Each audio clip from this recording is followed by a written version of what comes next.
Rencana pemerintah Kabupaten Badung membangun 5 sekolah menengah pertama mendapatkan apresiasi positif. Selain didukung sarana dan prasarana memadai, sekolah baru ini juga didukung tenaga pendidikan yang berkualitas dalam menciptakan lulusan unggul dan kompetitif. Pemerintah daerah Badung memiliki rencana menambah 5 sekolah menengah pertama SMP baru pada tahun 2019 mendatang. Penambahan sekolah dilakukan di sejumlah kecamatan, seperti Kecamatan Ambian Semal, Mengwi, Kuta Utara, dan Kuta. Pengamat pendidikan Made Gede Putra Wijaya memberikan apresiasi atas rencana pembangunan sekolah baru tersebut. Penambahan sekolah diharapkan dapat menampung lebih banyak para lulusan siswa sekolah dasar, sehingga keseluruhan penerimaan peserta didik baru dengan sistem zonasi dapat ditanggulangi. Nyambut secara antusias ya, adanya penambahan USB unit sekolah baru, khususnya untuk SMP di beberapa kecamatan di Kabupaten Badung ini.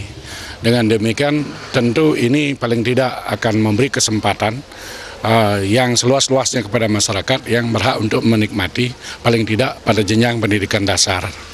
Selain fasilitas sarana dan prasarana pendukung, pembangunan sekolah baru ini juga harus dibarengi dengan penempatan tenaga pendidik berkualitas dalam menciptakan lulusan yang unggul, kompetitif, dan berdaya saing. Suparyana dan Anggaratana, Bali.